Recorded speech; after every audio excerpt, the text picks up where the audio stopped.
اصاغر سے علم حاصل کرنا۔ عہد نبوت ہی سے لوگ بڑے بڑے علماء اور فقہا سے علم حاصل کرتے آ رہے ہیں، مگر ایک وقت ایسا آئے گا کہ جب کم فہم، کم علم اور جھوٹے لوگ اس منصب پر قابض ہو جائیں گے۔ لوگ انہی سے فتویٰ طلب کریں گے اور وہ فتوے جاری کریں گے۔ سابقہ حدیث میں گزر چکا ہے کہ قیامت کی علامات میں سے یہ بھی ہے کہ قاری زیادہ ہو جائیں گے اور علماء کی قلت ہو جائے گی، یہاں تک کہ جھوٹے اور جاہل لوگوں سے علم حاصل کیا جائے گا۔ وہ فتویٰ دیں گے، خود بھی گمراہ ہوں گے اور دوسروں کو بھی گمراہ کریں گے۔ حضرت ابو امیہ جمحی رضی اللہ تعالیٰ عنہ بیان کرتے ہیں کہ رسول اللہ صلی اللہ علیہ وآلہ وسلم نے فرمایا، قیامت کی نشانیوں میں سے یہ بھی ہے کہ اصاغر سے علم حاصل کیا جائے گا۔ امام عبداللہ بن مبارک سے پوچھا گیا، یہ اصاغر کون ہیں؟ تو انہوں نے جواب دیا، یہ وہ لوگ ہیں جو اپنے رائے سے فتوے دیتے ہیں، یعنی وہ اپنے علم کو مضبوط نہیں کرتے اور نہ اپنے فتووں کی تحقیق کرتے ہیں اور نہ شرعی دلائل سے استدلال کرتے ہیں۔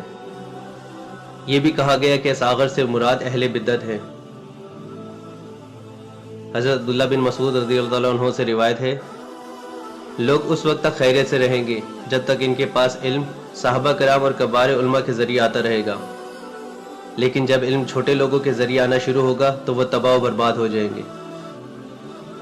الحمدللہ ہمارے اس دور میں تاحال علم اور اہل علم خیریت سے ہیں، اگرچہ غور کرنے والے کو معلوم ہوگا کہ آج ذرائع ابلاغ نے چند ایسے جھوٹے طالب علموں کو زیادہ فعال اور مشہور کر رکھا ہے جو اسلام کی عمومی معلومات رکھتے ہیں اور صرف مشہور مسائل کے بارے میں ہی علم رکھتے ہیں۔ وہ علم کے حافظ یا فقہا نہیں ہیں مگر مشہور ہو گئے ہیں، اور لوگ انہی سے فتوے طلب کرتے ہیں اور علم حاصل کرتے ہیں۔ اگر ان کی جگہ کبار علماء، ذرائع ابلاغ، سیٹلائٹ چینلز، ریڈیو کی نشریات اور انٹرنیٹ پر آتے تو لوگ ان جید علماء کو پہچانتے، انہی سے فتویٰ طلب کرتے اور ان کی طرف متوجہ ہوتے۔ یہ بات بھی پیش نظر رہنی چاہیے کہ جس طرح عمر کا زیادہ ہونا کسی شخص کے عالم ہونے کی علامت نہیں، اسی طرح محض عمر چھوٹی ہونے کے باعث بھی کسی کو جاہل نہیں کہا جا سکتا۔ علی بن مدینی رحمہ اللہ فرماتے ہیں، علم بڑی عمر کا نام نہیں ہے۔ حضرت عمر بن خطاب رضی اللہ عنہ سے یہ قول نقل کیا گیا ہے، علم کا تعلق چھوٹی یا بڑی عمر سے نہیں بلکہ اللہ تعالیٰ جہاں چاہتا ہے وہی علم رکھ دیتا ہے۔ لہٰذا یہ ضروری ہے کہ جو لوگ معاشرے میں عالم کے طور پر مشہور ہو جائے وہ اپنے آپ کو چھوٹے لوگوں میں سے نکال کر بڑے انسان بننے کی کوشش کریں۔